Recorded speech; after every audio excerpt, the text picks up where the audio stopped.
Welcome to the lab component of GBio 100. My name is Jenna Ritchie, and I am one of the faculty teaching in the Pre-Health Sciences program.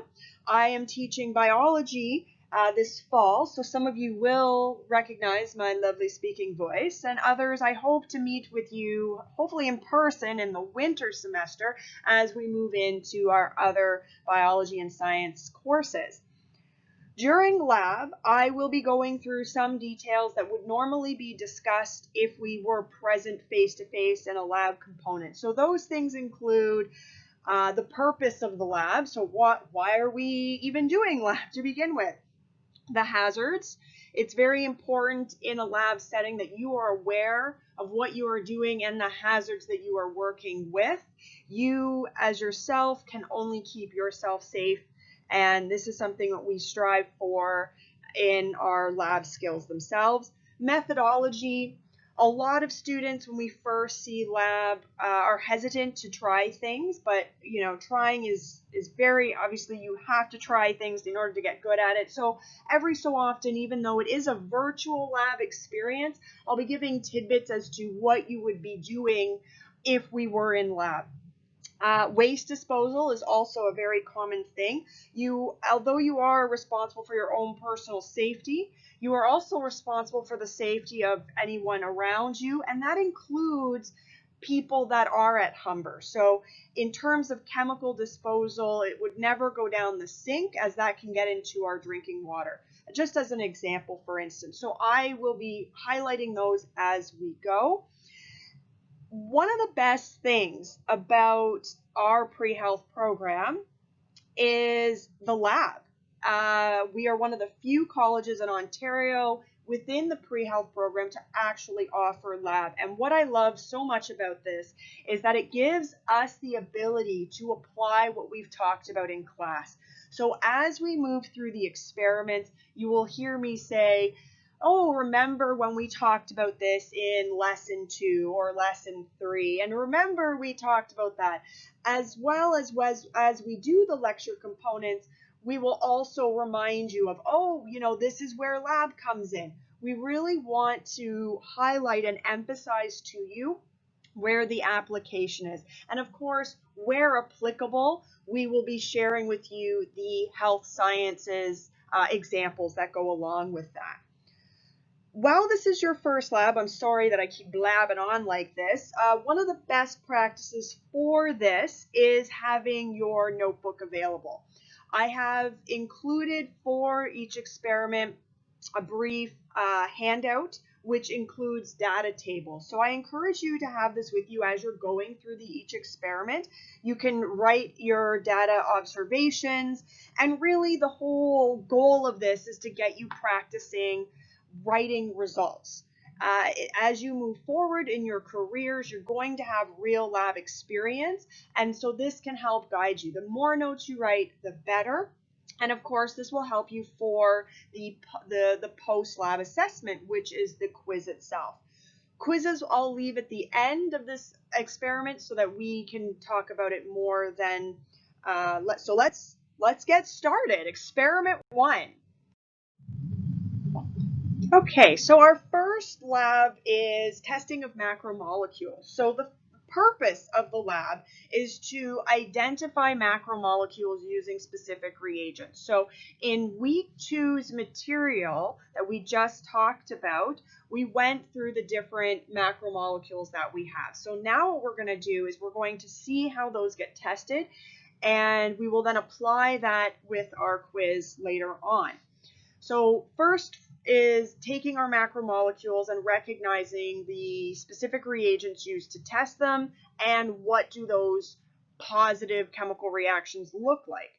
Another purpose of this lab is to get you to identify some hazardous pictograms. So this would be something that some of you are probably familiar with if you've ever had a part-time job. It used to be called, it might still be called WMIS, I'm not entirely sure, but these are the identifying images that will make you aware of the chemicals that you're working with. It's now under the whole system, it's called globally harmonized, GHS. So you'll see these pop up and I'll talk about them briefly as we go. We're going to Recognize functional groups that react with each reagent. And so again, this is where we talked about this in session 2 with macromolecules. As we move into the winter in chemistry 2, a big chunk of chemistry 2 is organic chemistry. So we're going to see these functional groups pop up more and more as we move into the winter semester. In lesson 1, we talked about the scientific method, and one of the important things of the scientific method, specifically dealing with experiments, is positive and negative controls, and we will also talk about that today and see why they are important. Throughout this whole experimentation, we will then take this information and interpret it to new data based on experimental results given. As I just mentioned, this experiment relates directly to what we discussed in lesson 2, which is macromolecules. So again, as a recall, macromolecules are large molecules that have several hundred atoms in one molecule. We discussed 4 major classifications, so carbohydrates, lipids, fats, proteins, and of course nucleic acids. This lab itself will focus specifically on the first 3. Carbohydrates are compounds that contain carbon, hydrogen, and oxygen. Fats also have carbon, hydrogen, and oxygen, but they also contain fatty acids and a glycerol backbone. And we discussed the difference between unsaturated and saturated fatty acids and a bunch of other stuff. In the purpose of this lab, we're simply going to focus on lipids and not differentiate between the fatty acids for right now. Proteins are also known as polypeptides, and the name for that simply comes from poly being many, peptides meaning the bond it creates. So not only do they contain the carbon, hydrogen, and oxygen, but what really gives away the protein structure itself is the nitrogen group attached as well. So we will see that come into play in the interactions with the reagent used to determine whether or not you have protein. So as I've said it several times now, but it is here now in red, the 3 common elements present to these organic compounds are carbon, hydrogen, and oxygen. So the first macromolecule that we're going to be testing for are carbohydrates. Now, carbohydrates fall under several subclassifications. The first subclassification are monosaccharides, which are known as simple sugars or simple carbohydrates. The reagent used for this is known as Benedict's solution. Okay, and this is the first hazards that we see. So we see here we have an exclamation mark as well as an environmental hazard. So for the exclamation mark, it says it may cause less serious health effects or damage to the ozone layer. And of course, environmental, mainly aquatic environments. So in terms of your chemicals, what if we were using this in lab, I would reiterate to you, nothing goes down the sink. Everything would go into a giant plastic-like drum, and that would be located in a fume hood itself. In lab setting, our technician, Denzel DeSouza, does everything possible to make sure that the chemicals we use are as least hazardous to our health as possible.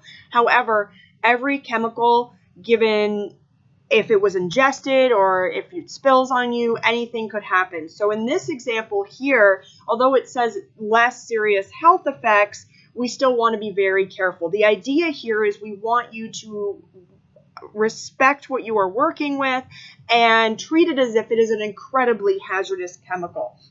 So if, for instance, you were to spill a chemical on yourself, we would immediately want you to go to a washing station and run water on it for at least 15 minutes and call over your instructor for further assistance.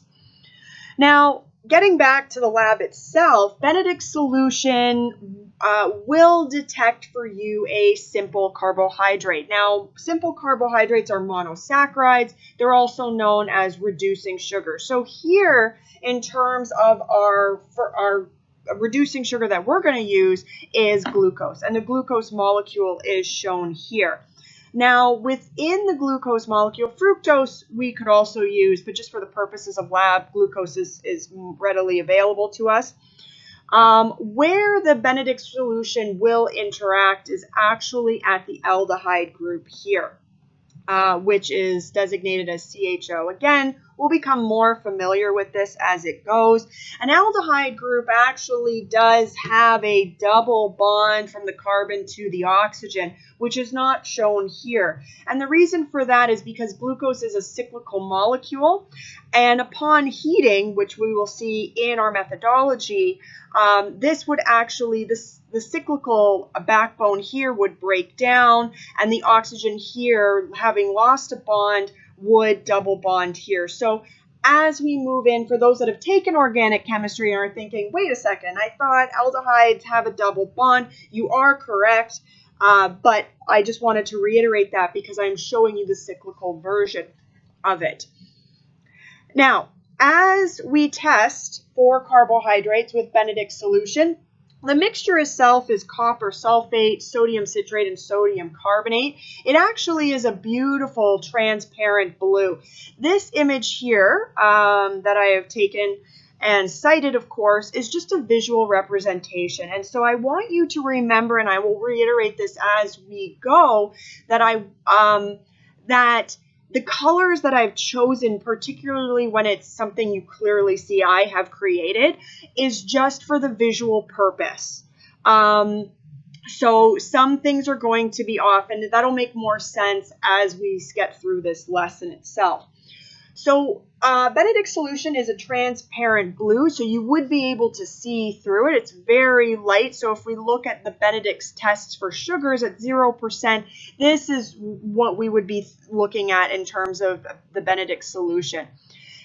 The aldehyde group will actually reduce the copper that is present in the Benedict's reagent, and that will precipitate out, and that will leave us with this orangey brown color if a reducing sugar is present.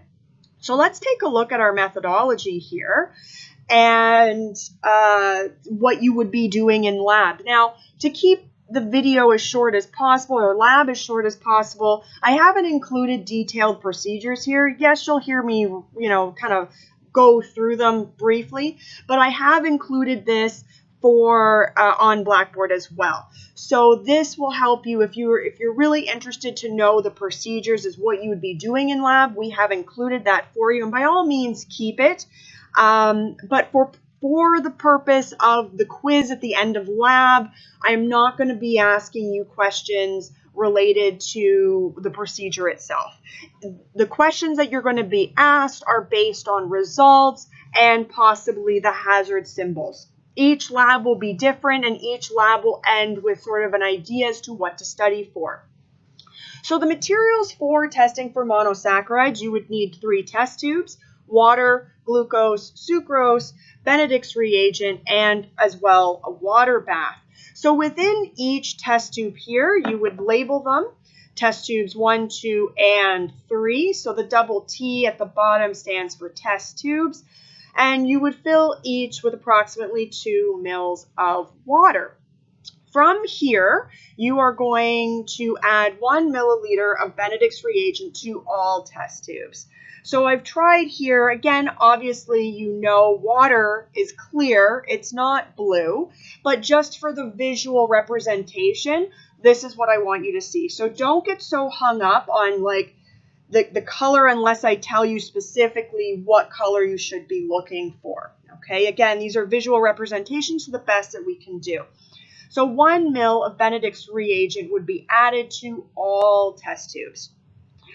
In test tube 2, we would then add 2 milliliters of glucose. Again, a glucose solution would not be a yellowy pea looking color, although that's quite that's a dehydrated urine. That person needs water, seriously, if that's their urine. Anyway, getting back to it.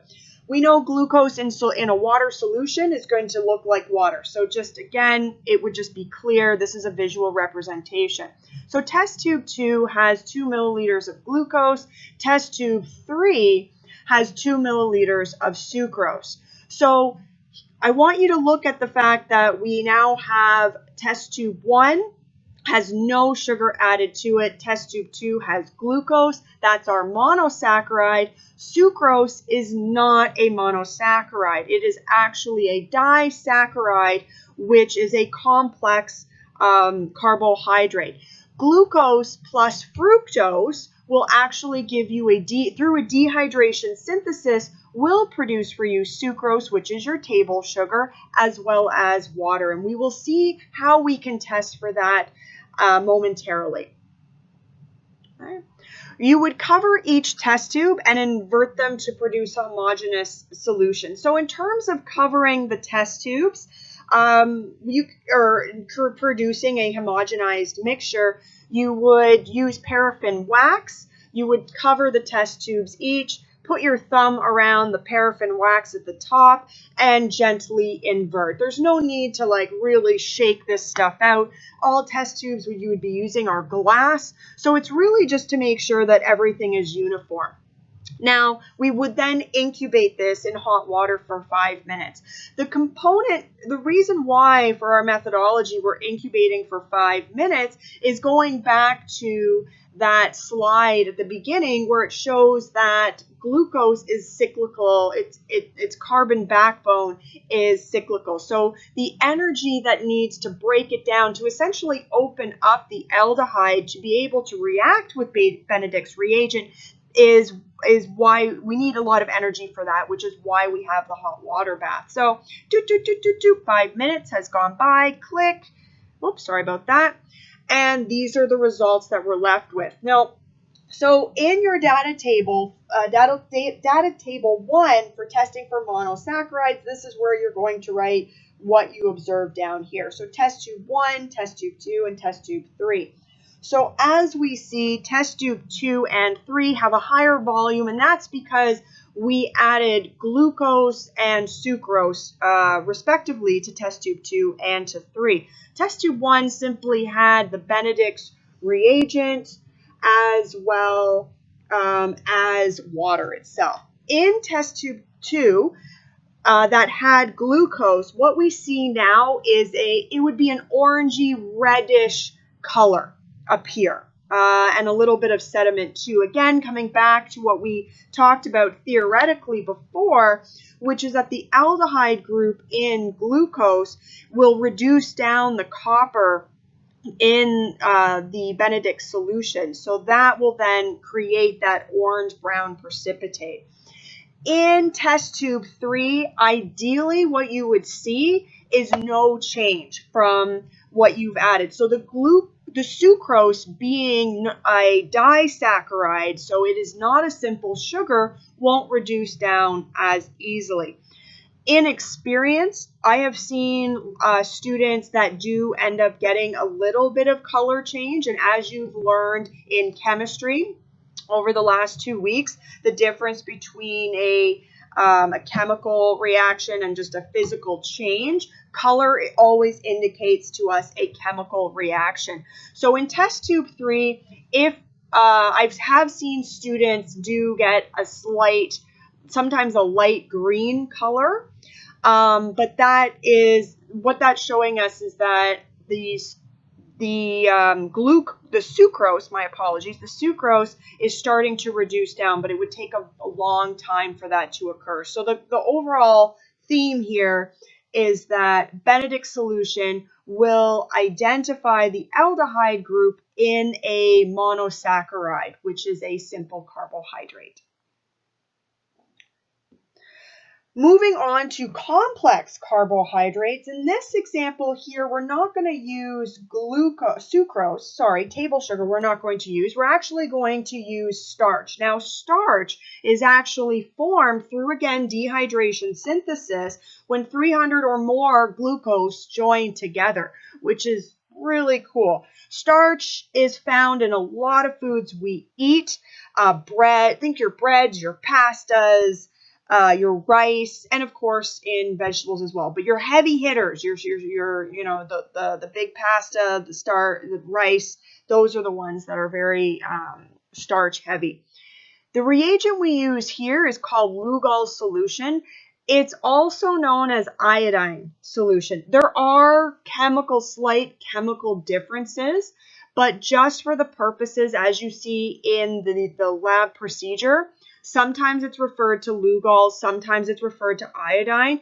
In lab, we would use them interchangeably. Yes, there's some slight chemical differences, but the purpose of what we're using it for is still the same. Starch has amylose as well as amylose pectin in it, and amylose is slightly water soluble, where amylose pectin is insoluble in water. So it's the amylose aspect that we are interested in that will react with Lugol solution. Okay. All right. So if starch is present in a sample, Lugol solution will go from kind of an amber color and will form a deep blue color. So again, this is as close as PowerPoint could get me to this Lugol solution. If you've ever seen iodine, it's a very dark amber color. It would be very hard to see through it. So this is as close of a color I could get to amber, but in the presence of starch, it produces this beautifully rich, deep, almost like a blue-black ink color here. And it's very easy to see. You cannot see through it. It's very easily to identify. And as I stated earlier, amylose is the one that reacts with Lugols. Amylose pectin does not. So in our example here, or the lab itself, this component, you would need 2 test tubes, water, starch, as well as Lugol solution. So again, if you're really interested in the details of the procedure, you can refer to that on Blackboard on experiment 1. This we only need 2 test tubes for, so we would label them test tube 1, test tube 2. And we would fill both with approximately 2 milliliters of water. From there, we would add to test tube 2 4 drops of starch, and the starch itself would be in a solution. So typically, it depends on what's readily available in lab. We've used potato starch because that's pretty easy to mix. All of these ingredients all of these materials would be readily available for you, and they would all be heavily labeled. So 4 drops of a starch solution would be added only to test tube 2.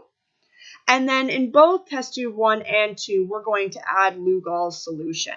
We would then, of course, cover each test tube with paraffin wax and invert gently a couple times to produce a homogeneous solution. Now, we do not need to heat the bath. We don't need to add a water bath to this. It happens pretty readily. Once the Lugol solution recognizes starch, it will produce immediately that dark blue-black color here.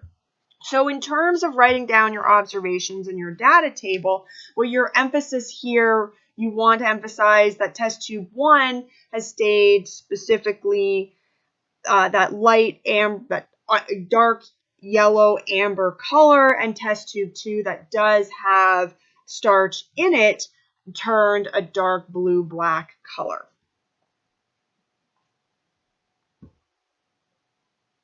All right. Now, in both testing for simple carbohydrates and now complex carbohydrates, we did have a test tube in both that only had the reagent and water. Now, I didn't mention it in our simple carbohydrates, but I'm mentioning it now. It fits quite nicely here. So why have a test tube filled with Lugol's reagent and water? It seems like kind of a waste.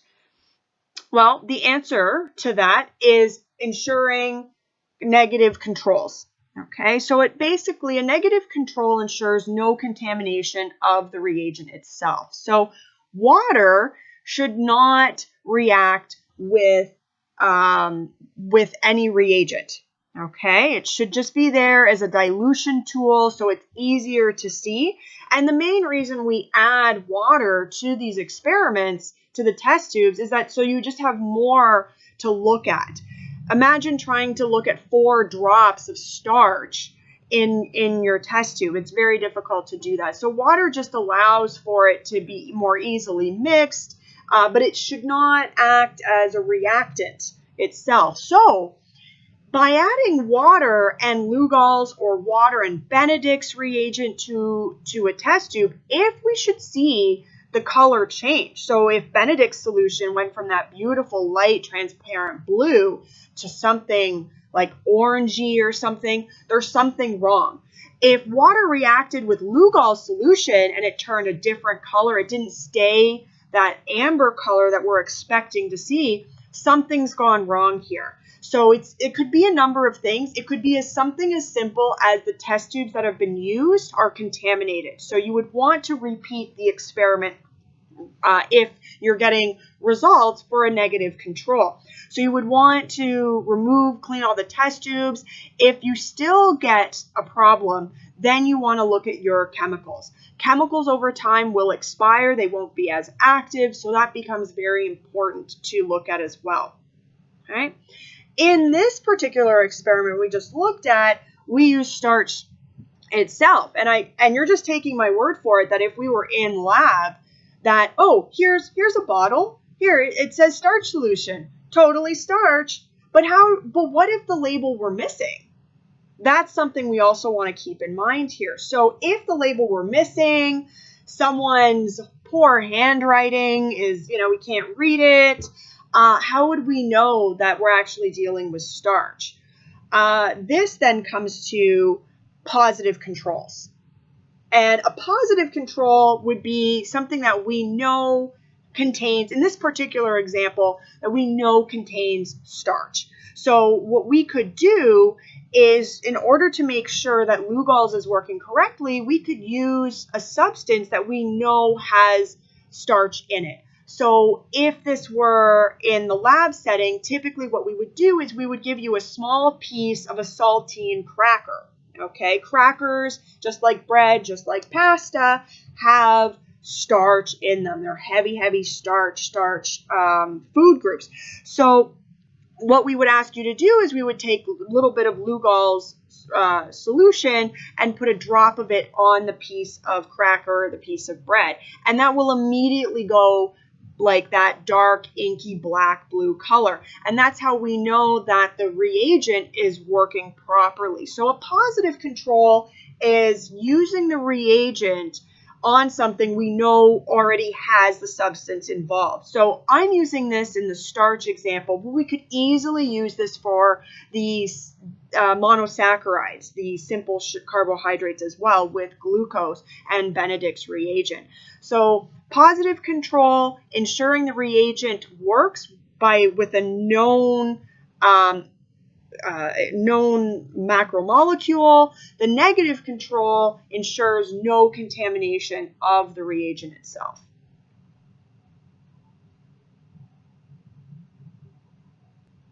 Okay, moving on, testing for lipids. The reagent that we use is known as Sudan-4.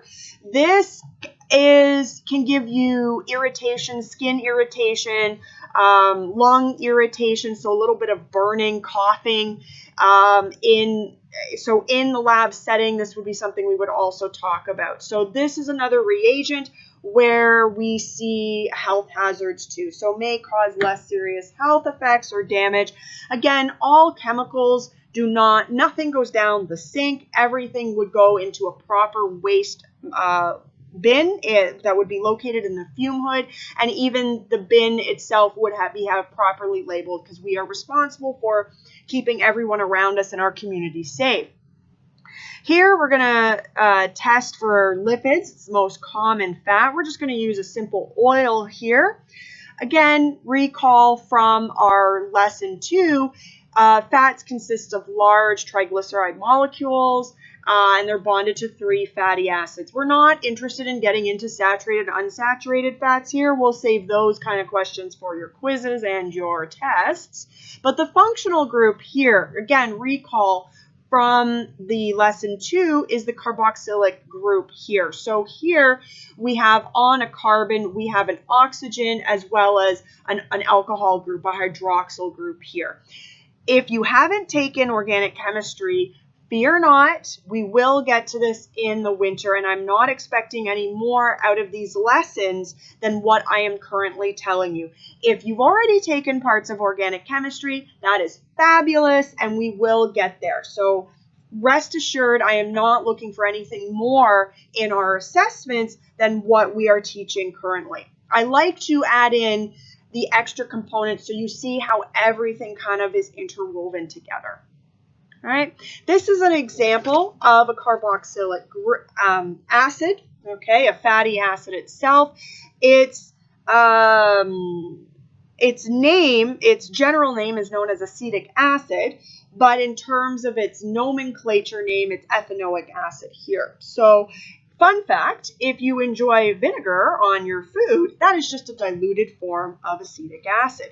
So here, I just want to highlight to you that carboxyl group here. So we have a double bond of oxygen, and that carbon is also attached to the alcohol group, the hydroxyl group itself.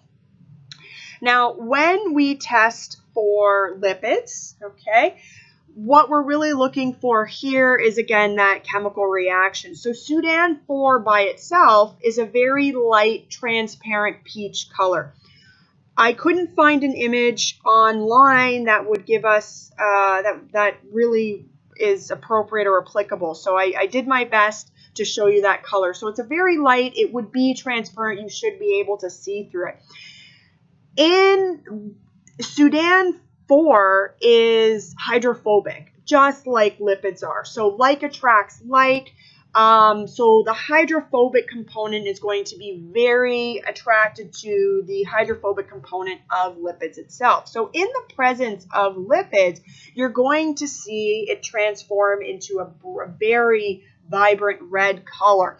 Now, one thing to look out for here is that you wouldn't see, in terms of the lipids in the test tube, you wouldn't see it a homogenized solution like this. And that's simply because your lipids are hydrophobic. So the red would actually be more clumpy because of the lipids itself. All right. So the materials used here, you have 2 test tubes, water, oil. Typically we use vegetable oil. I mean, it really doesn't matter, olive oil. Any oil would be used, a cooking oil would be appropriate to use, and the Sudan 4 solution. So again, I'm not going to show you list by list the procedures. Those are found in supplementary material on Blackboard. So here we have 2 test tubes. Both are going to be filled with approximately 2 milliliters of water. To test tube number 2, we would add 3 milliliters of oil. And to both test tubes, we would then add approximately 5 mils of the Sudan 4. We would cover those, each test tube, and invert them to, again, produce a homogenized solution. I'm really using homogeneous here in loose settings simply because it would be clumpy. Oil, if you use it in cooking, going back to food, pasta, that oil in the beginning of your pot is, it's going to look like a circle. So it's because it's hydrophobic. So you wouldn't truly get a homogenized mixture. The idea here is that you want to have the oil fully capable of interacting with Sudan 4. All right. And in terms of our observations, our test tube 1 should still have that transparent peach color because we only added water to it. Maybe the color would be more dilute, but really we should still see that transparent peach color. And test tube 2 would have globulars of red in that as well. So I've visualized it here simply as that bright red, and that's, because I want you to focus on that in terms of Sudan 4. Positive for lipids would give you red, but it wouldn't give you a homogenized solution here. It would be kind of chunky because lipids are hydrophobic as well as Sudan 4. So make sure you write down these observations in your data table. And finally, testing for proteins. The reagent used here is Burette's solution, and this is a very hazardous solution here. It is corrosive. So just like any of the others that we would have used, if you would spill something on your hands, You would have gloves, but if sometimes there's a small piece of skin between where your lab coat would end and your glove would begin, or maybe there's a tear in your glove and you're not aware of it. Maybe it splashed onto your face because you'd have your goggles on. Hopefully your eyes are okay. But anytime you spill something and it has contact on your skin, we would immediately want you to go to a washing station, wash under cold water for a minimum of 15 minutes, and call over someone that is directing your lab. Okay? So just to give you that corrosion sign there for Barrett's solution. This is to test for proteins. The main, in terms of proteins, we have a carboxyl group here, as well as our amine group, our amino group. So our amino group here is NH2, and we also have our carboxyl group here. So we still see that double bond with oxygen, as well as our hydroxyl group. Now, the way proteins, we will see this come up more as we get into organic chemistry in the winter, but we did talk about the peptide bonds in our macromolecules unit. And the peptide bond is the bond that would distinguish proteins from other macromolecules. And the peptide bond specifically occurs from the carbon that is directly attached to the nitrogen group here. So it is this peptide bond here that Barrett's solution will find and chemically react with. Now, as proteins are created, and this is its own lesson itself, few weeks down the line with protein synthesis, it is the amine group here that will attach to the carboxyl group of another amino acid. And as those get linked together, and again, these are through dehydration synthesis, these will produce polypeptides, and that is another name for proteins. So looking at testing for pure proteins, I love this test because my favorite color is purple. So, I love that the chemical reaction that we get from this is purple.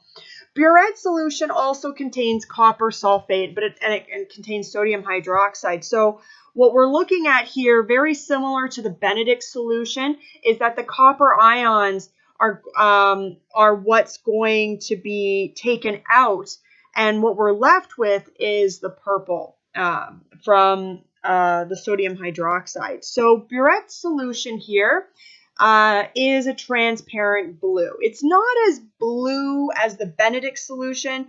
Benedict solution is like a beautiful like teal color, transparent. Barrett's solution is more of a basic blue. Again, transparent though.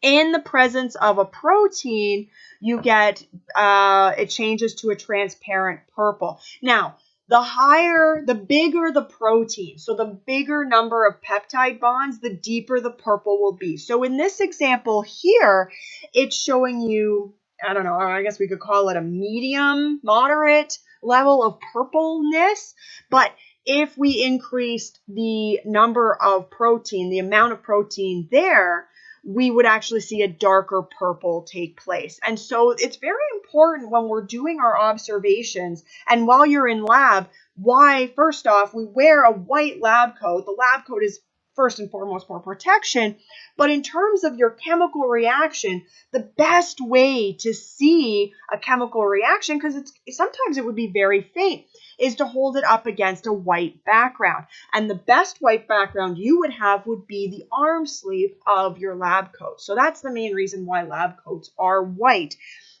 So in this example here, we have a immediate amount, let's say, of protein.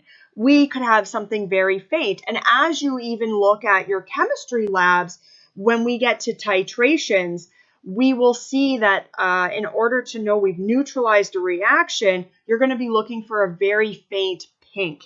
And again, this is where having a white background will help with this. So very similar to what we've already seen before, getting a little redundant now. The materials needed are test tubes, water, a protein solution, and again, this would be created for you, and Barrett's solution. So here Both test tubes would be filled with approximately 2 milliliters of water.